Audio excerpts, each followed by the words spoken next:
자려고 누웠는데 저스툰 지루한 지하철에 저스툰 자려고 누웠는데 지루한 지하철에 클래스가 다른 재미 저스툰 클래스가 다른 재미 저스툰 웹툰 웹소설은 저스툰 클래스가 다른 재미 저스툰 다시 날씬해지고 싶어. 다이어트 해야 하는데 좀 간단한 방법 없을까?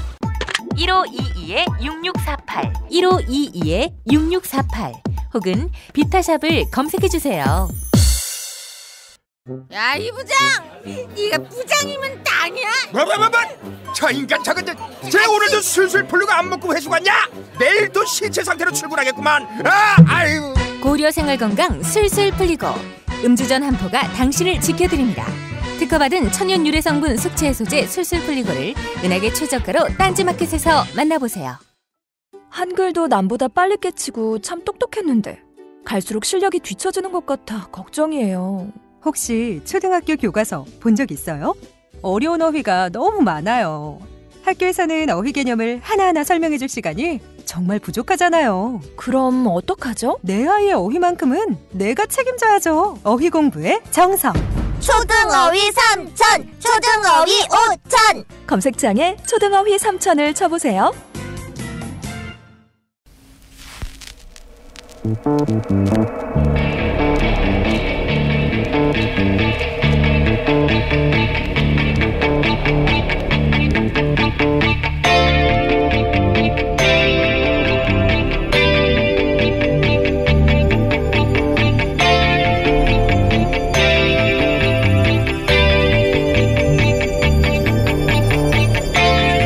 안녕하세요, 김호준입니다.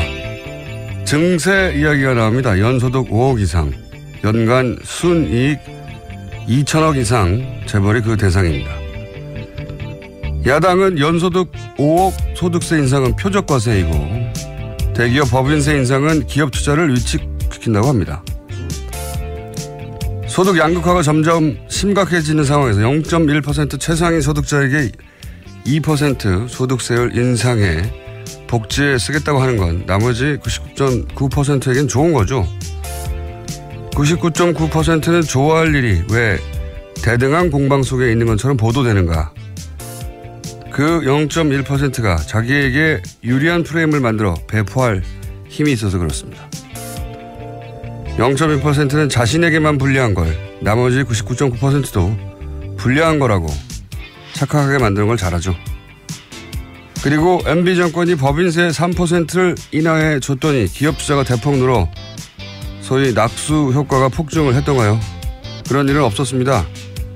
법인세 인하로 투자는 전혀 늘지 않았고 재벌들 사내 유보금만 자기들이 깔고 앉았던 돈만 늘어났죠. 이번 증세가 실현된다면 예상되는 세수 증가는 3조 8천억 정도. 반면 담뱃값 인상 하나로 작년 기준 세수 증가는 5조 원대입니다. 그렇게 담뱃값 하나로 세수를 챙겨놓고 그 돈으로 복지 예산 늘린 것도 아닌 정치 세력은 표적 증세라고 떠들 염치가 없어야 정상이죠. 표적 증세, 투자 유축 다 프레임일 뿐입니다. 한 해 5억 이상 벌거나 대기업 오너가 아니면 해당 사항이 없는 거죠. 오히려 이 정도의 증세로 과연 계획했던 복지가 가능한 것인가? 진짜 질문은 그겁니다. 김원준 생각이었습니다.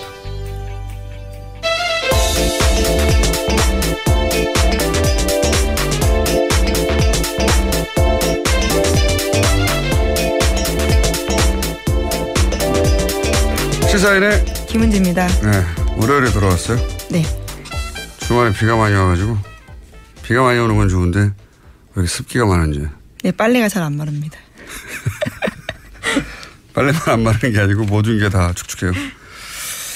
자, 뉴스 공장은 뽀송뽀송하게 네. 진행을 해보겠습니다. 오늘 첫 뉴스는 뭡니까? 네, 지난주 토요일 정부 추경 예산안이 45일 만에 국회 본회의 통과했습니다. 11조가 넘는 규모인데요. 정부는 이 가운데 70%를 앞으로 2달간 집중 투입하겠다고 밝혔습니다. 추경안이 통과됨에 따라서 생활안전 분야 7급과 9급 공무원 추가 공채는 다음 달 중순 원서 접수 거쳐서 10월 달에 필기시험이 있습니다.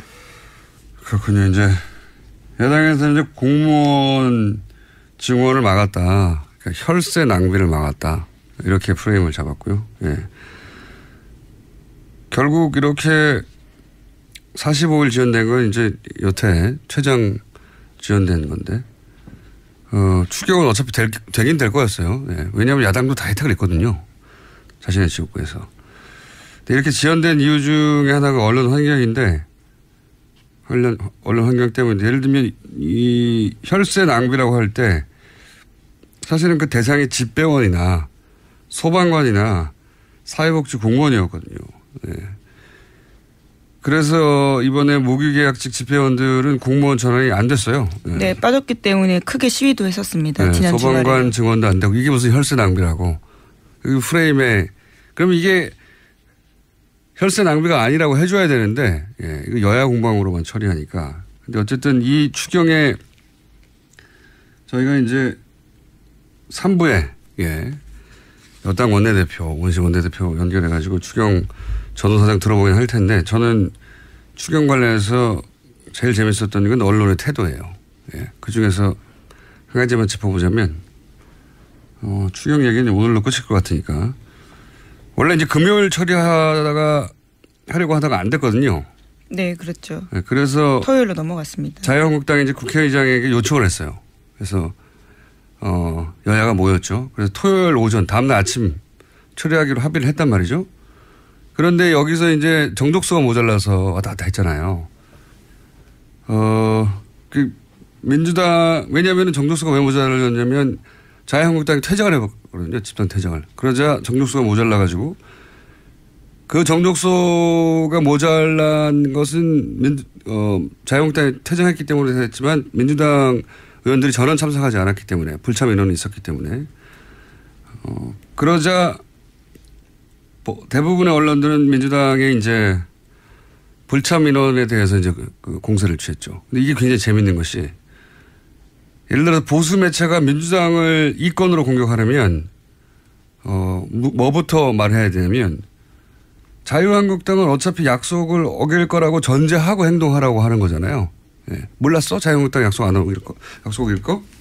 자유한국당 말을 믿었단 말이야? 그런 다음에 민주당을 비판해야지 이게 논리적 정함이 맞아요. 왜냐하면 들어오기로 했는데 들어왔다가 나가버려가지고 정수 모자랐거든요. 퇴장했습니다. 예.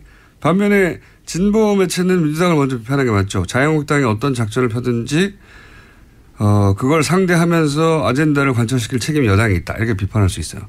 근데 이런 일이 생기면 보통 지금도 그렇지만 민주당 불참 인원을 주로 공격합니다.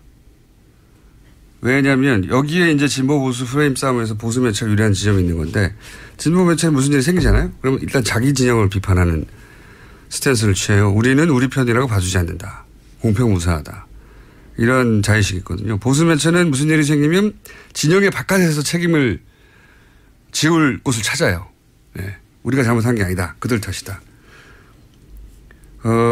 이래서 결국 어떤 일이 생기냐면 물론 민주당 불참 의원들은 각각 개별 사안에 따라 비판받을 수 있어요. 근데 동시에 자유한국당이 전날 밤에 약속했는데 바로 다음날 아침에 집단 퇴장할 줄 몰랐다 우리는. 이 항변도 일리가 있거든요. 얘기가 길어지는데. 근데 그 항변은 누가 대신 해주질 않아요. 그러다 보니까 만약에 이런 일이 보수 정권이 집권하는 시절에 벌어졌잖아요. 그러면 민주당이 전날 약속해놓고 집단 퇴장을 했다고 그러니까 불참이 아니라 집단 퇴장에 포커스 맞춰서 공격을 받았을 거거든요. 예. 전날 밤 약속조차 믿을 수 없는 신뢰할 수 없는 정당이다. 마구 폭격을 당했을 거예요. 근데 지금은 그렇지 않잖아요. 예. 이 사안을 잘 보면 지금 언론 환경이 보여서 재밌는데 설명해도 재밌는지 모르겠네. 저는 재밌으다만. 예. 어쨌든 이러나 저러나 보수든 진보든 민주당 때리기가 더 쉽다. 프레임 싸움에서 지기가 쉽다 항상. 그런 사례라고 봅니다. 이거 추경과 관련된 여러 가지. 물론 더불어민주당 내에서도 기강에 대한 이야기들이 나오긴 했었습니다. 당연하죠. 네. 그런 만큼 자유한국당이 집단 퇴장한 것에 대해서도 비판을 해야 되는데 일리 있거든요. 약속을 안 지킨 거니까. 여야 합의해서 다 들어오기로 했으니 정족수 문제는 없다고 생각했던 사람들이 있는 거죠. 안일하게. 예. 그렇게 비판을 받지는 않는다는 거죠. 보통은 불참한 민주당만 때리는데 그건 진보 보수도 상관없이 그렇다 항상. 정반대로 보수 정권 집권할 시기였으면 그렇게 공격당하지 않았다. 정반대로 야당이 공격받았을 것이다. 이런 얘기입니다. 자, 다음 뉴스는요. 네, 이재용 삼성전자 부회장 재판 소식 전해드리겠습니다. 지난주 특검팀이 금요일 재판에서 청와대 캐비넷에서 나온 문건 중 일부를 증거로 제출했습니다. 청와대가 삼성 계열사 합병과 경영권 승계 등을 챙긴 정황이 담긴 문건 16건입니다. 특검 쪽에서는 해당 문건을 작성한 청와대 행정관 등을 확인해서 최근 검찰이 조사를 했다라고 밝혔습니다. 또 이재용 부회장 쪽에서 증거 채택에 동의하지 않으면 행정관들을 재판의 증인으로 부를 수도 있다고 말했습니다. 그러니까요. 청와대가 특정 기업의 경영권 승계 가족일이잖아요. 아버지가 아들한테 제가 옛날부터 얘기하지만 삼성의 편법증에는 딴 거 없어요. 세금 아끼려고 아버지가 아들한테 회사 물려주고 싶은데 세금 아끼려다가 벌어진 일이거든요. 이거를 청와대가 왜 걱정을 해줍니까? 네, 경영권 승계를 위해 삼성이 뭘 원하는지 파악해야 한다. 이런 내용이 쓰여있다고 전해드린 바 있습니다. 그리고 뭐 정부 역할이 있다고 그 과정에서 정부가 챙길 걸 챙겨야 된다. 뭐 이런 식의. 기회로 활용해야 된다라는 거죠. 네, 기회가 활용한 정부가 기회로 활용할 게 뭐 있어요? 설사 삼성 경영권 승계를 국가 경제를 위해서 했다고 칩시다. 그렇다고 정부가 기회로 활용할 건 뭐 있습니까? 뭘 챙기자는 거예요? 발상 자체가 말이 안 되는 건데 하여튼 이런 문서가 만들어졌다는 거고. 근데 이제 이 문건을 작성한 사람이 하필 검사였다는 거 아닙니까? 네, 그렇습니다. 지금은 검찰로 복귀한 이모 검사인데요. 당시에 민정수석실 행정관이었습니다. 또 그때가 우병우 전 수석이 민정비서관으로 있을 때였는데요. 해당 검사의 진술에 따르면 당시 우병우 민정비서관의 지시로 다른 행정관과 함께 해당 문건을 작성해서 민정비서관에게 그러니까 우병우 전 수석에게 보고했다라는 겁니다. 승계 삼성과 관련한 사안에서 우병우 전 민정수석 이름이 구체적으로 특정돼서 보고 라인이 있었다는 건 이제 처음 확인된 거죠. 네, 그렇죠. 그렇기 때문에 재수사 가능성도 높아지고 있습니다. 하필이면 현직 검사여서 다행이네요. 자, 다음 뉴스는요. 네, 또 계속해서 재판 소식 전해드리면요. 지난주 금요일에는 또 박상진 전 삼성전자 사장 운전기사의 문자 메시지가 공개됐습니다. 박상진 전 사장의 운전기사가 김문수 전 대한승마협회 총무이사에게 보낸 건데요. 이 문자에는 이렇게 쓰였습니다. 박근혜 대통령이 이재용 부회장 개인 면담을 2번이나 하고 승마협회 상무 이름 직접 거론하면서 다른 사람으로 바꾸라고 한 것 같다라는 건데요. 그러니까 박근혜 전 대통령이 삼성 인사에 구체적으로 개입했다라는 내용이 쓰여있다라는 겁니다. 이게 보통 제보자가 말이죠. 운전기사가 많아요. 정말 많은 거를 곁에서 알고 있기 때문에요. 그러니까 보통 차 안에서는 자유롭게 통화를 하는 데다가 뭐 누군가를 만나고 와서 운전기사가 물어보지 않아도 보통 말하는 경우도 많고요. 제가 받았던 제보 중에서도 운전기사 제보가 많습니다. 많은데 이건 제보가 아니라 이제 수사 과정에서 운전기사를 통해서 그래서 검찰에서 이런 재벌이나 고위급 공무원들 운전기사가 있거든요. 수사할 때 운전기사 수사를 많이 해요. 정치인들도 그렇고. 근데 이 운전기사의 얘기에 의하면 대통령이 하고 많은 체육협회 중에 규모 면에서 아주 비교할 수 없이 작은 다른 협회와 비하여 승마협회의 특정 인사를 우리나라 1등 재벌 오너하고 의논해서 그 사람 바꾸라고 했다는 거잖아요. 그렇죠. 네. 이름까지 구체적으로 콕 찍어서요. 2사람을 바꾸라고 한 겁니다. 그 2사람을 박근혜 전 대통령이 알았을 리가 있나요? 예, 승마와 관련된 인사들을. 최순실 씨의 요구라고 봐야죠. 네, 실제로 2015년 7월 달에 2사람 만남이 있었는데요. 바로 전날 안종범 전 수석 수첩에도 2사람 이름 쓰여 있습니다. 그러니까요. 예. 그 사람이 승마협회에 가야 승마협회가 원하는 대로 돌아간다는 걸 어떻게 알겠어요. 승마를 한 사람이 아닌데 박근혜 전 대통령이. 이건 최순실 씨의 청탁 오더라고 봐야 되겠죠. 네, 저희 취재한 바에 따라서도요. 박원호 전 승마협회 전무라고 네. 최순실 씨 측근이 있거든요. 핵심입니다. 그 사람이 쓴 문건에 있는 내용과 똑같이 그대로 안종범 전 수석 수첩에 쓰여 있습니다. 그러니까 순서가 최순실, 박원호, 박근혜, 안종범 이렇게 내려오는 거죠. 그렇군요. 그리고 나서 무려 대통령이 이런 특정 아주 작은 체육협회에 인사를 그것도 누구누구를 하라라고 우리나라 1등 재벌 오너하고 요구했고 그걸 하필 그 옆에서 들은 운전기사가 제가 이렇게 운전기사 이걸 어떻게 알겠어요? 이게 당사자에게 문자를 보내준 겁니다. 이제 인사 교체가 있을 거라고요. 그러니까 전해들은 전화 통화를 하면 알겠죠 차 안에서. 예. 운전기사가 이걸 어떻게 알았겠어요? 대통령과 이재용 부회장이 두 번을 만나가지고 승마협회 상무 이름 이렇게 말하면서 다른 사람 바꾸라 한 거를 운전기사가 어떻게 알았겠냐고. 그런 일이 실제로 있었으니까 말했겠죠. 예. 웃기지 않습니까 이거? 최수진 씨가 이렇게 할 수 있는 사람이었어요. 근데 그거를 박근혜 전 대통령 거들어 했고. 자, 다음 뉴스는요. 네, 박영선 더불어민주당 의원이 어제 이부진 호텔신라 사장 쪽이 이혼 소송을 위해서 법원에 낸 준비 서면을 공개했습니다. 이 사장이 이무재 전 삼성전기 고문과의 이혼 소송 과정에서 재산 분할을 피하려고 편법 상속을 시인했다고 주장한 건데요. 이 사장은 준비 서면에서 수입이 거의 없던 시점에 이건희 회장으로부터 다액의 돈을 증여받아서 삼성물산 주식 및 삼성 SDS 주식을 취득하도록 하였고 회사에서 실무적인 부분을 관리했다라고 밝혔습니다. 네, 또 편법 상속 이야기가 나왔대요. 20년 전 얘기인데 이부진 이게 간략하게 요약하면 이런 거잖아요. 이재용 부회장 케이스와 이게 똑같은 거거든요. 이재용 부회장 케이스라는 게 결국은 사실은 이재용 부회장이 지금 구속되어 있는 출발 지점도 원초적 출발 지점 따지고 보면 편법 증여예요. 산속세를 안 내려고. 네, 에버랜드와 관련된 부분이죠. 무슨 대단한 기업가 정신이나 경영 철학 이런 게 아니고 그런 거 무관합니다. 그냥 돈을 아끼려다 이렇게 된 거예요. 상속세를 안 내려고 하다가 어제 청와대 발 뉴스로는 오뚜기. 네, 그렇죠. 대기업과 함께 오뚜기를 불렀는데 오뚜기가 왜 이런 대접을 받냐면 상속을 받을 때 상속액의 절반을 증여세로 냈거든요. 조 단위로. 삼성도 조 단위로 내야 하는 거죠. 이게 정상이거든요. 그냥. 근데 그런 곳이 워낙 없으니까 오뚜기가 그런 대접을 받고 일종의 메시지죠. 네, 오는 27일, 28일에 만납니다. 그러니까 나눠서. 재벌들하고 그 재계 순위에서 한참 떨어지는 중견기업 중에서 유일합니다. 한참 떨어진 오뚜기하고 같이 부르는 거죠. 그러니까 지금 이 시대에 어떤 가치가 올바른 건가 상징적으로 보여주자는 건데요. 여하간 삼성이 이렇게 꼬인 게 된 거는 세금 안 내려고 그런 거예요. 별거 없어요. 세금 안 내려고. 근데 이번에 이제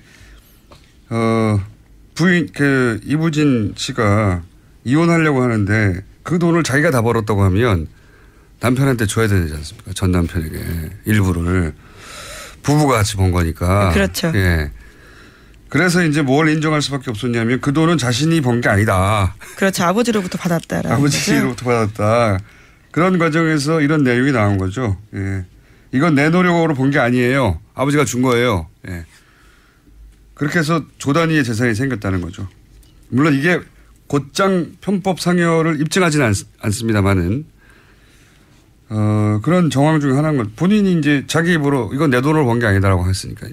예. 그전에는 이 이재용 부회장이나 또는 자녀들이 잘해서 재산이 증식되어 갔다 이렇게 얘기해 왔는데 그게 아니고 내 돈 내 힘으로 번 게 아니다 이런 말을 할 수밖에 없었죠. 네, 안 그러면 이게 조 단위에서 재산을 떼줘야 되잖아요. 네, 박영선 의원도 어제 그렇게 주장을 했는데요. 결혼 뒤 자기 힘으로 1조 7천억 원 달하는 재산 형성했다라고 하면 돈을 내줘야 되는 상황이기 때문에 그걸 인정한 거다라는 거죠. 그래서 결혼 전에는 수입이 없었는데 아버지로부터 돈을 증여받아서 재산을 형성했는데 증여는 문제가 아니에요. 증여세를 안 내는 게 문제인 거죠. 네, 어제 호텔 신라 쪽 해명도 나오긴 했는데요. 그룹 차원에서 편법 상속은 문제가 없음을 여러 차례 소명했다. 이런 식의 주장을 하고 있긴 합니다. 편법이라고 하는 것과 불법이라는 것과 이제 큰 뉘앙스 차이가 있죠. 법을 어기진 않았다는 거죠. 예.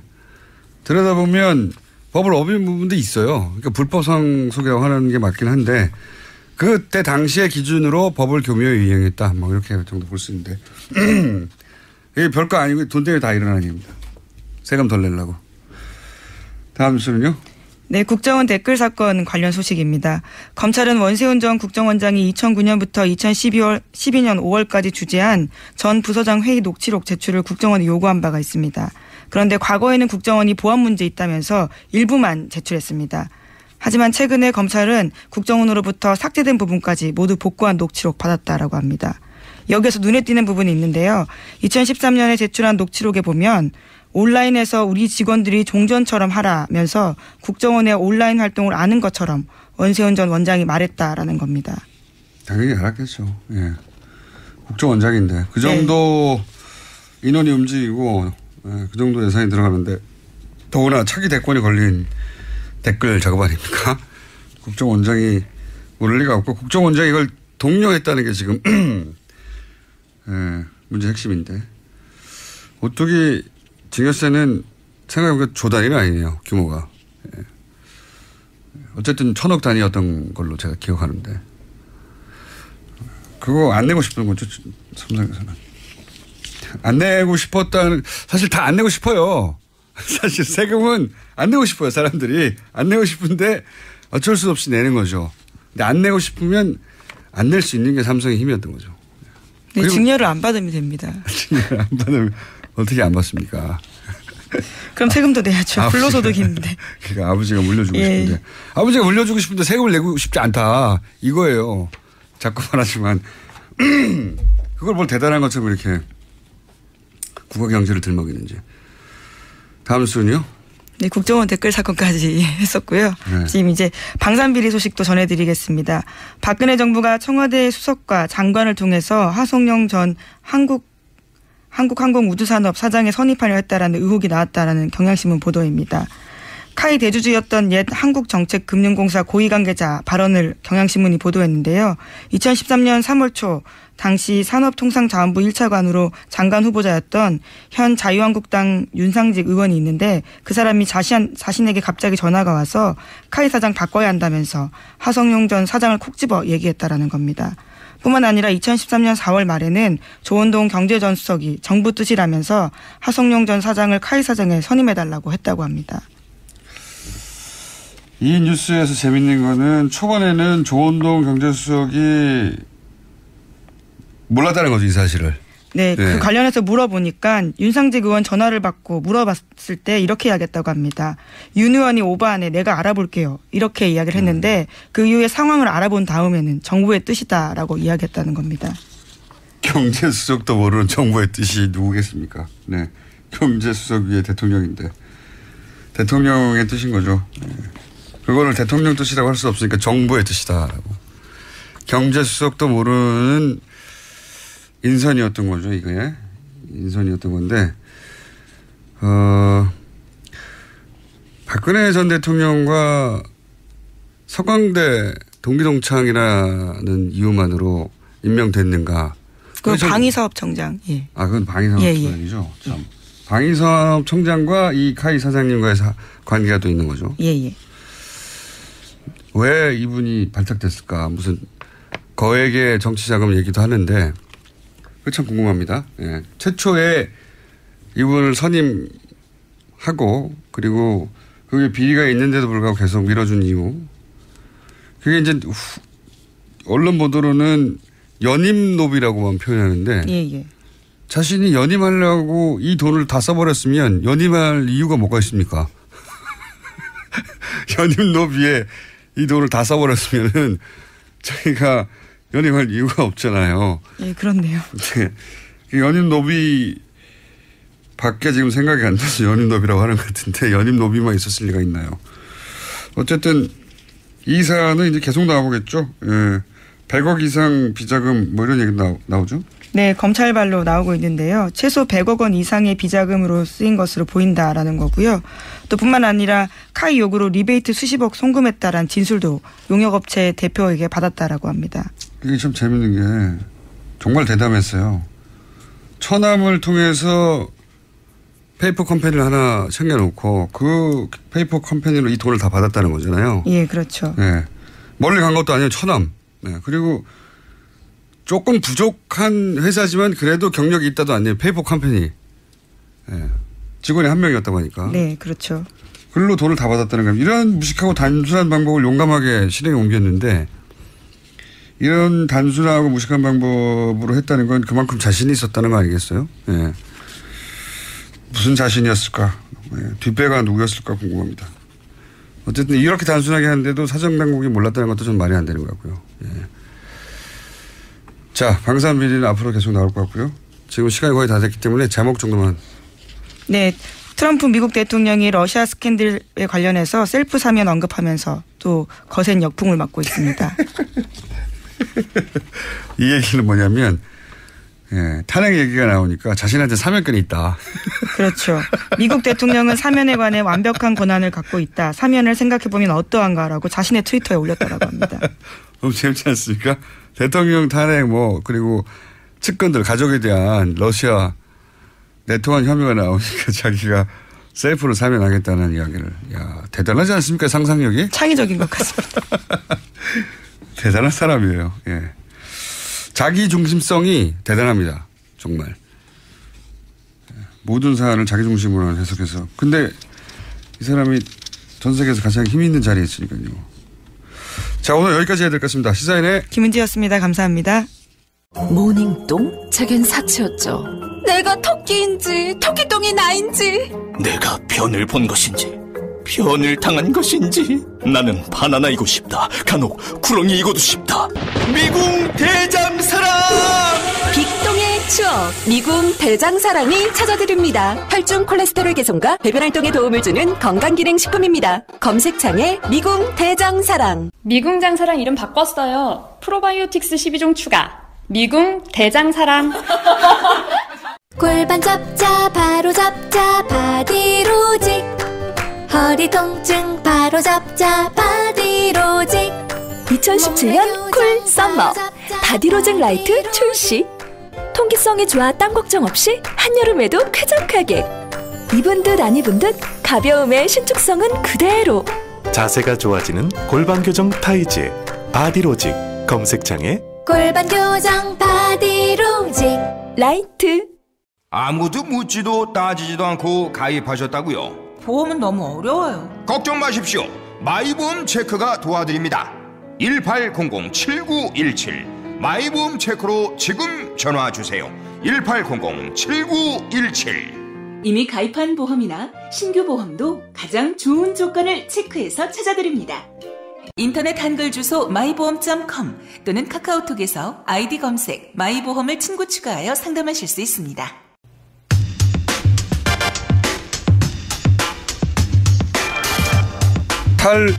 탈원전 논란 중입니다. 탈원전 반대 진영에서는 원전이 가장 싸고 탈원전은 전기요금을 결국 높일 것이다 이런 주장을 합니다. 그런데 최근 미국과 영국에서 태양광, 풍력 같은 재생에너지가 조만간 원전보다 훨씬 더 저렴해질 거라는 정부의 보고서가 나왔습니다. 미국과 영국 각 정부기관의 보고서가 나와 이 문제를 전문가와 함께 좀 오늘은 짚어보려고 합니다. 에너지기술평가위원장을 지낸 한양대 안남성 교수님 스튜디오 직접 나가십니다. 안녕하십니까. 예, 감사합니다. 예, 굉장히 전문적인 영역이거든요, 이게. 예, 좀 어려운 분야입니다. 저희가 이걸 과연 소화할 수 있을지. 자, 우선 이 보고서가 나왔다는 제가 기사를 보고 이거 우리가 여태껏 알고 있던 상식과는 다르다. 원전이 여러 가지 위험에도 불구하고 가장 저렴하다. 이게 이제 가장 강력한 논리 중에 하나였거든요. 예. 그런데 그리고 이제 태양광 예를 들어서 회사가 태양광이 더 싸다. 이런 주장은 예전부터 해왔지만 미국과 영국 정부에서 태양광이 곧 더 원전보다 저렴해질 거라는 건 처음 듣는 얘기거든요. 그래서 제가 여쭤보려고 하는데 이게 미국, 영국 어떤 정부기관에서 이런 보고서가 나온 겁니까? 미국은 EIA라고 해갖고요. 에너지 인스티튜트 오브 에이전시 이렇게 되어 있습니다. 미국에 매년 1년에 한 번 정도 정기적으로 모든 에너지 자원에 대해서 얼마 정도가 앞으로 있고 가격은 어떻게 바뀔 거고 특히 이제 발전 단가 같은 거 전기를 생산할 때 어떻게 변할 건지 이제 미래 예를 들면 한 30년 후에는 어떠한 에너지 믹스를 가지고 갈 건지 이런 내용들을 이렇게 전망하는 내용이 그 보고서고요. 매년 내는 거군요. 예. 그다음에 이제 영국 같은 경우는 영국의 그 비즈니스 그다음에 이제 영국의 그 영어라 잘 입에 안 나오시는군요. 그 영국 그 상무성이라고 이제 뭐 우리가 얘기하는데요. 네. 거기서 이제 이렇게 나름대로 거기도 이제 지금 에너지 문제가 상당히 에너지 문제는 중요한 정책이니까요. 중요한 정책입니다. 특히 이제 영국 같은 경우는 이제 해상 풍력 같은 게 많은데 거기 또 원자력도 같이 지금 열심히 추진을 하고 있는 국가입니다. 그래서 네. 이제 그 특히 이제 가격이 굉장히 중요하기 그렇죠. 때문에 그런 인포메이션을 투자가한테 제공하기 위한 목적으로 항상 이렇게 발행을 하고 있습니다. 그 미국과 영국에서 이제 그 매년 앞으로 이제 에너지 정책을 어떻게 펼칠까 그 기준이 이제 기본적으로 첫 번째는 단가니까. 근데 그 보고서에 따르면은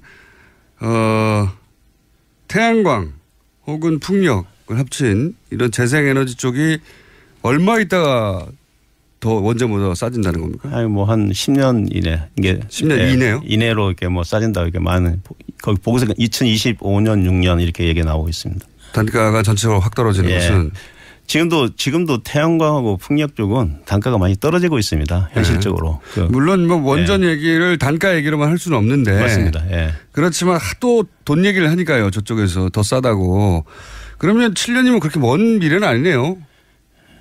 이제 그것은 이제 예를 들면 영국 같으면요. 영국이나 미국은 대량으로 풍력이나 태양광이 보급이 됩니다. 특히 부진 문제 같은 게 워낙 좋기 때문에요. 그렇죠. 근데 이제 저희 나라 경우는 조금 이제 우리가 고민해야 되는 이유가 부지 문제입니다. 태양광을 뭐 가격은 굉장히 저렴하지만은 그만큼 땅을 그만큼 써야 되니까. 땅을 써야 되는데 땅값이 또 굉장히 비싸고 또 그렇죠. 주민들이나 어민들 특히 해상풍력 같은 경우는 어민들이 굉장히 반대를 하고 있기 때문에 해상풍력을 반대하는 이유는 어장 때문에. 네, 어장이 이제 폐화된다. 그 해상풍력에 들어간 게 한 5메가 이제 7메가가 들어갑니다. 그럼 5메가 같으면요 날개 길이가 한 130m, 150m가 됩니다. 그게 돌아가면은 이제 그 전자파도 생긴다 그러고 있고요. 전자파도 생긴 그다음에 또 소리 같은 게 많이 나지 않습니까? 엄청난 소리가 130m나 됩니까? 날개 길이가? 날개 길이가. 그러니까 대단하네요. 뭐 지름으로 하면 한 200m가 넘는 거죠. 그죠? 축구장보다 훨씬 큰 게 돌아가네요. 그런 게 돌아가니까 이제 고기들이 이제 많이 놀래서 도망간다 해서 굉장히 반대를 하고 있는 걸로 알고 있습니다. 반대 이유도 이해가 가고요. 그러면 전체적으로 이제 좀 구체적으로 따져보겠습니다. 태양광의 단가가 점점 떨어지고 급격히 떨어지고 있다는데 저는 사실 태양광 발전 이야기는 아주 어린 시절부터 들었지만 곧 상용화될 것이다. 곧 얘기만 들었지 아직도 안 되거든요. 그런데 최근에 태양광 발전 단가가 굉장히 떨어졌다고 들었는데 그 이유가 뭡니까? 제가 그 이유를 아주 재밌는 얘기를 좀 드리면서 설명을 드리겠습니다. 2000년도에 재밌다고 자신 있게 말씀하시면 안 되는데 미리. 2000년도에 아니 이제 우리가 2000년도에 우리가 서브 프라임 모기지 사건이 이제 미국 월가에서 있지 않습니까? 그래서 세계 경제가 휘청거리면서 굉장히 어려웠습니다. 네, 그렇죠. 근데 그때까지만 해도 사실 태양광 같은 게 정부 보조공으로 굉장히 운영이 이제 많이 됐었습니다. 그러니까 나중에 언젠가 되긴 될 테지만 지금 당장은 아니다. 뭐 이런 그 당시에요. 근데 보조금 운영되다 보니까 정부가 경제가 어려우니까 다 줄였습니다. 보조금을 안 주기 시작했죠. 그러니까 이제 유럽에 있는 특히 스페인이나 이탈리아 같은 이런 태양광을 대대적으로 하던 나라들이 다 취소를 했습니다. 보조금 없어져가지고. 그런 이제 문제가 된 게 중국이 거의 한 70% 80%를 이제 공급을 하던 나라인데 이미 공급을 하려고 생산을 해놓은 그런 태양광 물량들이 있었습니다. 그걸 이제 유럽의 태양광들을 중국에서 보급했어요. 사실 거의 뭐 판넬 같은 거를. 근데 너무 싸게 들어오니까 사실 이제 독일도 있었고 미국도 있었는데 다 그 부도가 났습니다. 중국 때문에. 중국 업체 때문에. 그래갖고 이제 중국이 공급을 하려고 했는데 그게 시장이 없어지니까 그렇죠. 중국은 그걸 덤핑을 해서 다 어떻게든지 처리를 해야 되지 않습니까? 그때 가격이 한번 폭락을 합니다.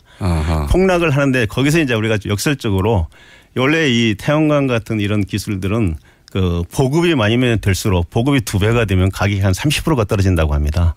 이게 가격이 떨어지면 보급이 더디고 보급이 더디면 가격이 더 떨어지는 그런 선순환을 지금 가져온 대표적인 케이스가 이게 보급의 규모의 경제 이제 그걸 이룬 상태가 지금 태양광입니다. 그래서 그때 가격이 확 떨어졌을 때 우리나라를 뭐 많은 나라들이 다 도산을 했지만은 우리나라에 뭐 신성솔라나 한화나 이런 회사들이 참 어렵게 이제 그걸 지탱을 했고요. 중국이 근데 그 남는 물량을 어떻게 처리했습니까? 그러니까 가격을 뭐 반값으로 처리한다든지 하여튼 뭐 엄청 싸게 덤핑으로 다 처리를 하는 바람에 태양광 가격이 떨어지고 그 가격에서 계속 유지가 되어 오면서 계속해서 이제 보급이 많아질수록 가격이 떨어지는 그 논리에 따라서 지금 계속 떨어지고 있는 걸로 제가 이렇게 파악하고 있습니다. 그러니까. 거기에 물론 기술 개발도 많이 되고 있습니다.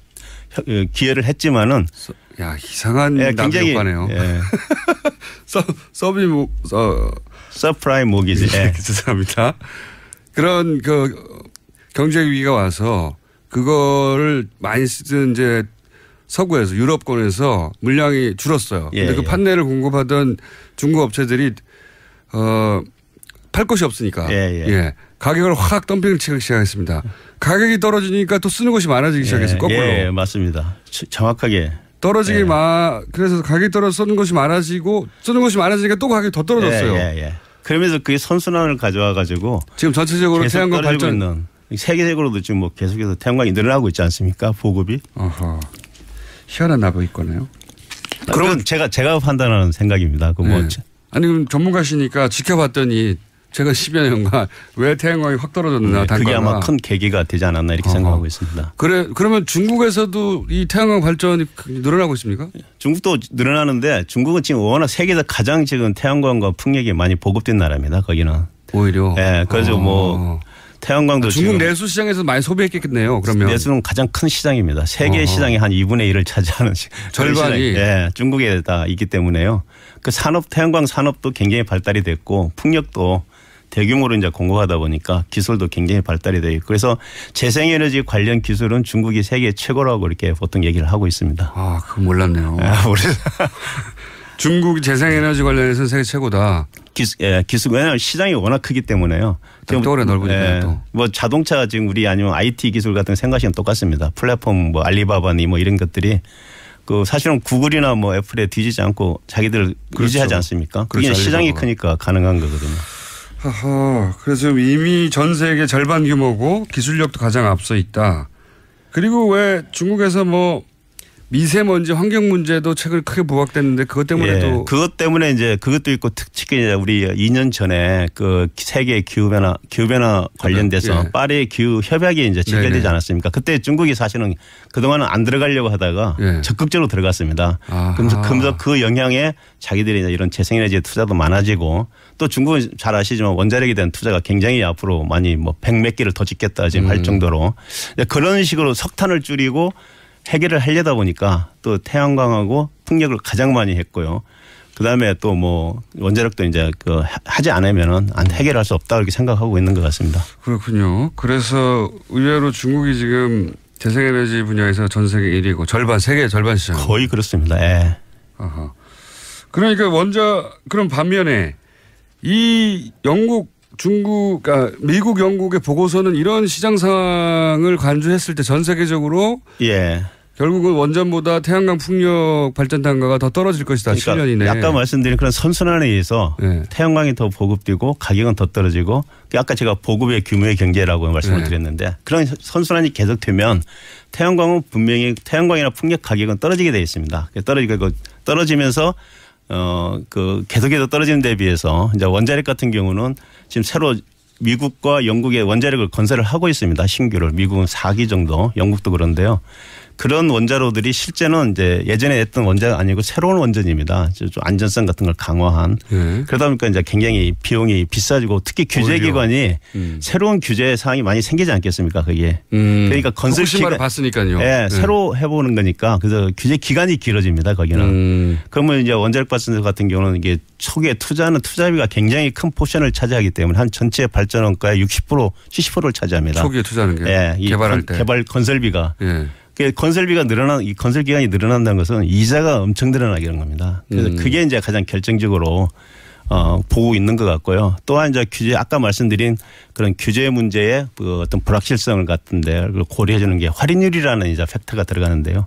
그것을 높게 잡지 않았나 이렇게 생각하고 있습니다. 그러니까 원자력 발전 비용은 원전으로 인한 우리가 사고를 전 세계가 봤기 때문에 원전을 지으려고 하는 쪽에서는 안전 규정을 훨씬 더 강화하고 있고 그러다 보니까 건설비가 올라가게 돼 있고 그래서 원전을 다른 이유로 찬성하는 건 모르겠는데 더 싸서 찬성하는 이유는 이제 앞으로 사라지게 될 것이다 점점.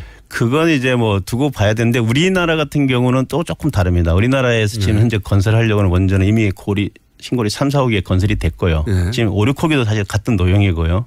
UAE에도 똑같은 이제 원전이 이미 수출이 돼서 아까 지금 규제의 어떤 불확실성 같은 건 상당히 그런 데 비해서는 이제 다른 작다. 적다. 근데 이제 앞으로 이제 사용 해결력 관리라든가 이런 것에 대한 물론 비용이 현재는 반영이 돼 있지만은 앞으로는 이제 그걸 하나하나 이렇게 다 평가를 할 겁니다. 할 때 이제 사실은 거기에 대해서 어떤 불확실성이 있기 때문에 올라갈 가능성은 있다 이렇게 말씀을 그런 드릴 수 얘기도 있습니다. 하더라고요. 원전이 이제 수명을 다하고. 그러니까요. 예. 그 이후에 처리한 비용을 왜 빼냐. 지금 현재 저희가 그 원전의 그 가격이 제가 포함된 걸로 알고 있는데요. 그 양이 그 가격이 적정한 가격이냐 아니냐에 대해서 좀 논란이 있습니다. 이제 반대하시는 분들은 굉장히 너무 적게 잡혔다. 마지막에 찬성하시는 분들은 뭐 충분히 들어가 있다. 이렇게 얘기를 하고 있는데 그건 아직도 뭐 실제 이제 뭐 가봐야 아는 그런 내용이기 때문에. 알겠습니다. 그 부분은 그 부분대로 하나의 논쟁거리인데 제가 이제 그럼 원전 아니면 뭘 할 거냐라는 질문을 당연히 하게 되거든요. 그런데 재생에너지가 뭐 7년 정도면 단가가 원전보다 더 싸진다고 하면 그건 이제 미국의 경우에 영국 미국 보고서인데 우리는 어떻게 될지 아직 모르겠습니다만은 그러면 7년이면 사실 금방이거든요. 네, 금방입니다. 지금 준비해야 되는 거거든요. 그럼 우리나라 상황은 어떻습니까? 예를 들어 제가 가장 머릿속에 태양광 하면 떠오르는 게 주택에 태양광 판넬 설치해가지고 개인적으로 각 가정에서 전기세를 그걸로 감면받거나 혹은 실제로 많이 생산해서 팔기도 하는. 근데 그게 성공적이지 않았잖아요. 그동안. 그다지. 이제 그게 사실 이제 특히 재생에너지 같은 걸 이렇게 보급을 확대하려면 정말 그 고도의 전략이 필요한데요. 전략이요? 잘 아시다시피 뭐 그동안 이제 우리나라 같은 경우는 이제 97%를 해외에서 수입하지 않습니까? 그 에너지 자원을. 그러니까 그걸 추진하고 있는 정책을 추진하는 분들이 볼 때 우선 안정적으로 이렇게 그 값싼 걸 갖다가 국민들한테 공급을 해야 되는 게 처음에는 원인이었고 자기들의 이제 어떤 의무라고 생각을 했고요. 또 태양이나 뭐 풍력 같은 경우는 양이 적지 않습니까? 우선 생산할 수 있는 양이 너무 적다. 이걸 조금 그 하는 것도 상당히 그 비용이 많이 들어가는 그런 이제 것 때문에 사실 무시당하다시피 그래서 뭐 지금 뭐 태양광 같은 경우는 1%도 안 되지 않습니까? 전체. 그렇게 해왔는데 이제 중국은 얼마나 커버하고 있습니까?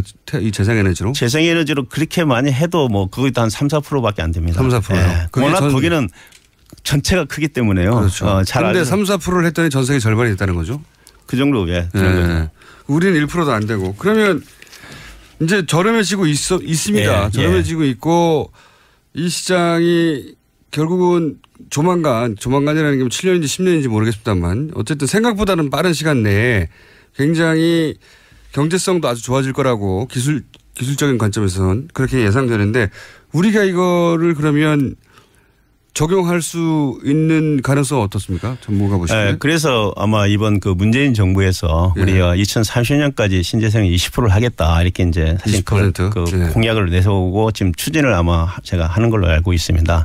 그 이유가 이제 아까 같이 그 태양광이나 풍력의 가격이 이렇게 급속도로 떨어지는 걸 이제 인지를 하신 것 같고요. 그럼 지금부터 준비해야 되지 않습니까? 지금 준비를 이제 시작하겠죠. 이제 정부가 시작이 됐으니까. 그게 가격이 떨어지면서 뭐 예를 들면 이제 문제는 아까 말씀드린 그런 부지 문제. 그걸 어떻게 해결할 거냐가 이제 앞으로 산업부나 환경부나 이런 정부 기관들이 새만금처럼 크게 간척해서는 안 됩니까 그거? 새만금에 해도 좋다고 하는 분들도 있습니다. 근데 그게 이제 사실은 이 전력 산업, 에너지 산업을 담당하는 데는 산업부입니다. 새만금을 담당하는 데는 농촌진흥체인가 뭐 그렇습니다. 농림부. 부서가 다르기 때문에 여기는 또 여기가 이제 뭐. 그래서 정부 의지가 중요하다고 말씀하셨죠. 근데 정부가 통합을 해야 되고요. 전체적으로. 그걸 아마 이제 청와대나 이런 데서 통합을 해서 한 컨트롤 타워가 있어야 되지 않나. 그렇게 하지 않고는 물론 뭐 가격은 떨어지지만 그 부지 문제를 해결하기 위해서는 특히 규제가 가장 큰 거기 때문에요. 그건 한 부처 힘만 갖고는 안 되는 것 같습니다. 정부 의지가 중요하다. 예, 정부가 강력하게 그런 의지를 내세우고 그 목표를 향해서 가는 게 맞지 않나 이렇게 생각합니다. 이전 정부는 어땠습니까? 최근 이명박 박근혜 정부 예, 이명박 정부 때는 사실 잘 아시다시피 녹색 성장이라 해갖고 녹색이에요. 그때 처음으로 이제 사실은 뭐 태양광, 풍력 뭐 이런 것들이 이제 사실 그 전까지도 거의 뭐 잊혀졌던 건데 그래도 이제 수면 위로 올라왔는데 그 당시만 해도 가격이 굉장히 비쌌습니다. 태양광도 비쌌고 가격이 그 잘 아시겠지만 뭐 2000년대 중반만 해도 지금 태양광 같은 게 우리가 그 발전 차액 지원금이라 했고 정부가 다 보상해 주는 제도가 있습니다. 맞습니다. 태양광이 한 700원 정도 이제 시작을 했던 건데 지금 그게 한 200원대로 이제 떨어져도 된다고 얘기를 하거든요. 워낙 비쌌기 때문에 그리고 소량이고 그때는 또 이제 원자력이 또 하나 들어가 있지 않습니까? 녹색 기술에. 녹색을 원자력으로 한 건 정말 웃겼어요. CO2를 발생하지 않는다는 이제 그런 이제 명목으로 이제 시작이 됐던 거고요. 하여튼 그래서 폐기물이 나오지 않습니까? 어쨌든. 예. 그래서 태양광 거기에 대한 그 하여튼 굉장히 나름대로는 노력을 했는데 기술 개발에도 투자 굉장히 많이 했습니다. 사실 이제 저희 에너지 기술 평가원도 그때 그걸 이제 연구를 한 걸 지원하라고 만들어진 그런 기관이었습니다. 그런데. 근데 이제 문제는 아까 시장 문제 뭐 규제 문제 이런 것들을 해결을 못한 거 아닌가. 그러니까 그 굉장히 정부 의지가 강해서 전체적으로 통과하는 컨트롤 타워가 있어서 그 문제를 해결해 가야 되는데. 그때는 있었습니다. 그때는 있었다. 그 기후변화 수석이라 청와대 안에 있었는데도 그 뭐 녹색 성장위원회 그런 것도 있었고요. 그래가지고 근데 이게 부서 간에 이게 제 생각은 그렇습니다. 부서 간에 그게 잘 안 됐고 또 가격이 굉장히 비싸다 보니까 보조금이 많이 나가게 되고. 박근혜 정부 때는요? 박근혜 정부 때는 이제 크게 뭐 그 분야에 대해서는 관심이 없어요. 관심이 없다는 것보다는 일단은 뭐 잘 아시겠지만 녹색이란 말을 거의 사용하지 않을 정도로 좀 우리나라 좀 그렇지 않습니까? 정권이 이렇게 바뀌고 하면은 전 정권이 사용하던 그런 걸 사용하지 않는. 단어는 아니더라도 이 재생에너지에 대한 관심이나 투자는 어땠습니까? 그 꾸준히 돼 왔는데요. 그 수준을 아주 점프를 한다든가 그런 건 안 됐었던 걸로 제가 알고 있습니다. 그냥 하는 수준을 그냥 유지하는. 그 정도나 뭐 약간 작게. 뭐 지금 그러면 교수님 말씀은 지금은 그 수준을 확 높이고 정부가 이걸 통합 컨트롤 타워를 세워서 힘을 실어주고 해야 된다는 거잖아요. 당연히 그렇습니다. 그렇지 않으면 힘듭니다. 20% 목표 달성을 하려면요. 정말 혁명적인 말씀드린 대로 그 사고 방식 우리가 접근 방법이 필요합니다. 지금처럼 뭐 보조금 좀 더 주고 이런 식으로 접근해 갖고는 절대 달성 못 하고요. 그거는 거의 실험적인 수준이지. 그렇잖아요. 그러니까 어떤 가정은 태양열 판넬로 자기 집 전기를 해결한 데 수준이지 그게 정부 시책 수준에서 벌어지는 게 아니거든요. 예. 그래서 요즘 이제 많이 이제 얘기되고 있는 게 부지 문제 해결하는 하나의 방안으로 예를 들면 우리 호남평야 같은 게 굉장히 넓지 않습니까? 호남평야. 예. 농사 지어야죠. 농사 짓고 쌀을 생산하는데 농민들한테 이제 소득이 굉장히 많이 안 가니까 그중에 일부를 뭐 이제 태양광을 전기를 만들어내는 평야로 만들자. 그런 논의도 있습니다. 그런 이제 뭐 얘기도 지금 많이 나오고 있고요. 왜냐하면 이제 태양광을 하게 되면 그 돈이 바로바로 농민들한테 가게 되니까. 쌀 대신 태양을. 네, 쌀 대신 태양을 생산하면 어떠냐 이런 얘기도 지금 나오고 있고요. 많은 아이들이 지금 나오고 있습니다. 그래서 지금 그것도 일부는 아마 농촌 그 태양광 사업화 하는 게 이제 시범 프로젝트로 아마 제 에너지관리공단이 시행을 하고 있는 걸로 알고 있고요. 여러 가지 지금 아이디어들이 많이 나오고 있는데 제 생각은 그걸 이제 산업부나 뭐 산업부 장관께서 아마 제 생각은 주관을 하지 않을까 싶은데 그래서 통합을 해서 정말 어떤 그 노력을 하지 않으면은요 20% 달성은 정말 어렵다 하는 걸 제가 말씀을 드리겠습니다. 기술의 문제가 아니라 기술은 이미 많이 올라왔는데 기술은 이제 거의 뭐 많이 올라왔는데 올라왔는데 정부가 정말 이 재생에너지가 이런 원전이나 혹은 뭐 화력 발전 이런 걸 대체할 미래 에너지 산업이라고 생각하고 지금 집중적으로 관리하고 투자하고 기반을 만들지 않으면 안 되는데 그런 의지가 있느냐? 그 당연히 그건 정부의 의지가 가장 중요하다고 생각합니다. 저는. 정부가 그런 의지를 보이려면 사실은 사람들이 이해를 해야 되거든요. 이 사안을. 태양광이라고 하면 아직도 그거는 기술 개발 중이고 그냥 실험적인 거지. 그건 개인 단위의 주택 태양광 지붕에 설치하는 이 정도지. 그게 정말로. 그걸 이제 미래를 우리가 조금만 보면 한 10년만 지나면은요. 요즘 우리 전기 자동차 얘기 많이 하지 않습니까? 저장 장치 얘기 많이 하고요.